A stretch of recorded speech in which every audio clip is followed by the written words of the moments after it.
আমার বয়ফ্রেন্ডের সাথে আমার রিলেশনটা আমার বাবা-মা একদমই মেনে নিতে চায়নি। কারণ আমার বয়ফ্রেন্ড ছিল অত্যন্ত দরিদ্র। আর আমি আমার বাবা-মায়ের একমাত্র মেয়ে। আমার বয়ফ্রেন্ড ইটের ভাটায় কাজ করত। ওর সাথে আমার পরিচয় হয় ফেসবুকে। ওর কথাবার্তার ধরন এতটাই সুন্দর ছিল যে অল্প কয়েকদিনের মাথায় আমি ওর প্রেমে পড়ে যাই। কিন্তু ওর সাথে আমার সম্পর্কটা কিছুতেই আমার বাবা-মা মেনে নিবে না। তাই আমাদের রিলেশনের ১ বছরের মাথায় আমরা পালিয়ে ঢাকায় আসি এবং সেখানে এসে বিয়ে করি।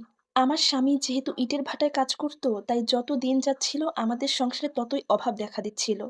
বাবা-মায়ের একমাত্র সন্তান ছিলাম আমি। অভাব কী জিনিস কক্ষনো দেখি নাই। কিন্তু এখানে আসার পর থেকে একবেলা খেতে পেলে অন্য বেলা আমাদেরকে না খেয়ে থাকতে হতো। সে কক্ষনো একটা ভালো জামা দিতে পারেনি আমাকে, ভালো কিছু খাওয়াতে পারেনি।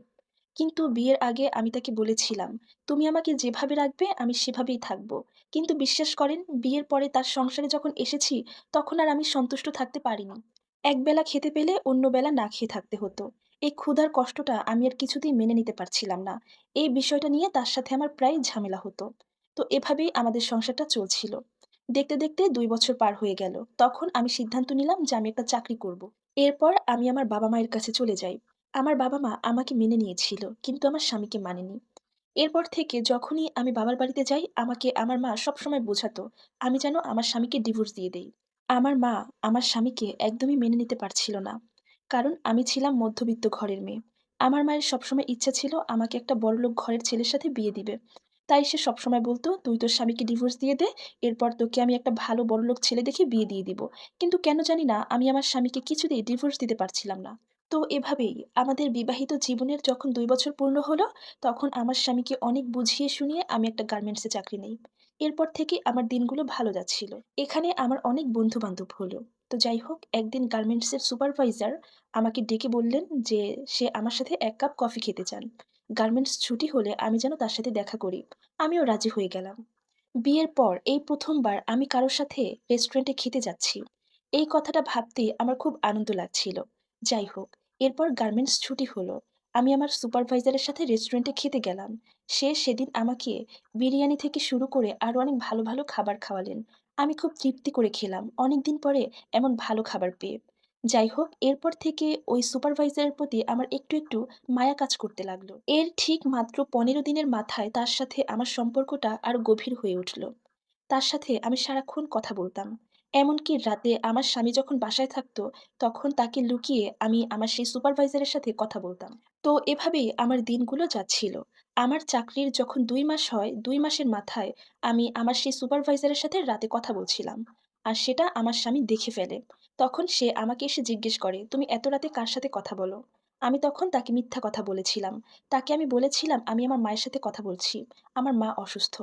আমার সেই কথা সে বিশ্বাস করে ফেলে। কারণ ওই মানুষটা আমাকে অন্ধবিশ্বাস করত আর খুব ভালোবাসত।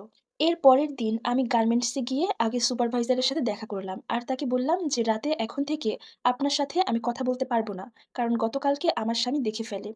তখন ওই সুপারভাইজার আমাকে জানায় যে, "তুমি তোমার ওই স্বামীকে ডিভোর্স দিয়ে দাও। আমি তোমাকে বিয়ে করতে চাই।" আমার ওই সুপারভাইজার কিন্তু বিবাহিত ছিল। তার একটা ছেলেও ছিল। আমি তাকে বললাম, "আপনার বউ?" তখন সে আমাকে বলল যে, "আমিও আমার বউকে ডিভোর্স দিয়ে তোমাকে বিয়ে করব। তোমার মতো সুন্দরী বউ পেলে আর কি চাই বলো?" তার এই কথা শুনে আমি খুব খুশি হলাম। মনে, মনে ভাবতে লাগলাম, সুপারভাইজার ৳৪০,০০০ বেতন পায়। সে নিশ্চয়ই আমাকে খুব সুখী রাখবে। আর তার বউ হওয়ার লোভটা আমি কিছুতেই সামলাতে পারছিলাম না। এরপর থেকে আমার স্বামীর সাথে আমার প্রচুর ঝামেলা হতো। একটু থেকে একটু কিছু হলেই ঝামেলা শুরু হয়ে যেত। মোট কথা আমি আমার স্বামীকে মেনেই নিতে পারছিলাম না। তো একদিন ঝামেলা হওয়ার পরে আমি আমার ব্যাগ গোছাচ্ছিলাম যে আমি আর তার সাথে থাকব না। সে তখন আমাকে অনেক রিকোয়েস্ট করে বলতেছিল, "তুমি আমার কাছে থাকো। আমি তোমাকে ছাড়া থাকতে পারব না। তোমাকে আমি অনেক ভালোবাসি।" কিন্তু সেদিন আমি আমার স্বামীর কোনো কথাই শুনি নাই। আমি এক কাপড়ে বাসা থেকে বের হয়ে আসছি। বাইরে এসে সুপারভাইজারকে কল করে বললাম যে আমি আমার স্বামীকে ছেড়ে চলে আসছি। এরপর সে এসে আমাকে একটা বাসা ঠিক করে দিল। এভাবেই কেটে গেল ১ সপ্তাহ। এরপর থেকে সে মাঝে, মাঝেই আমার বাসায় আসতো। আমার সাথে শারীরিক সম্পর্ক করত। আর আমাকে বলত, "তোমাকে তো আমি বিয়ে করবই, এতে কোনো সন্দেহ নেই। তুমি আগে তোমার স্বামীকে ডিভোর্স তো দাও।" এভাবে যখন ১৫ দিন পার হয়ে গেল, দেখলাম সেই সুপারভাইজার আমার বাসায় আর আসে না। আমার সাথে তেমন একটা কথা বলে না। আমি খুব জোর করে তার সাথে কথা বলতাম। এদিকে আমার মাও বলছিল, "তুই খুব ভালো কাজ করেছিস ওকে ডিভোর্স দিয়ে।" তো এভাবে ১ মাস কেটে গেল। এরপর দেখলাম টোটালি আমার সাথে সুপারভাইজার যোগাযোগ করাই বন্ধ করে দিল। কারণ এতদিনে আমার শরীর ভোগ করা তার হয়ে গেছিল। তো যাই হোক, এরপর আমি তার সাথে কথা বলি। তাকে আমি বললাম, "আপনি না বলেছিলেন আমার স্বামীকে আমি ডিভোর্স দিলে আমাকে বিয়ে করবেন?